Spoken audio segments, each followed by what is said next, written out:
از الان تا کنکور اردیبهشتم فقط به طور کامل بخوام حساب کنم 10 روز مونده.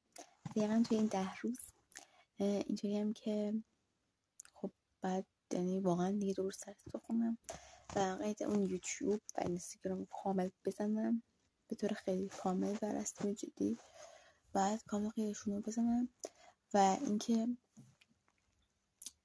واقعا میگم بعد کامل قیدشون رو بزنم و مثلا امروز 5 ساعت و نیم بعد کرونومتر بگیرم زیست بخونم، از من باعث مشخص شده.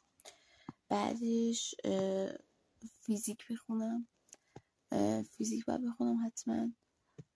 بعد شیمی هم همینطور، ریاضی هم همایش رو باید ببینم، زمین شناسی هم یه همایشی وجود داره که اونم باید ببینم. برای فیزیک هم همینطور اونم یه همایشی وجود داره که اون همایش هم باید ببینم.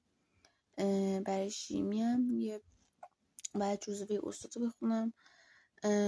بعد که حالا الان میخوام از مثلا همون از 10 شروع بکنم، جزوهشو مرور کردن، همون فصل 1. برای فیزیک هم همون همایشش هرچی گفت مثلا از همون میخونم. برای ریاضی هم همون طوری، برای زمین شناسی هم همون طوری، برای زیست و حتما با 5 ساعت بخونم.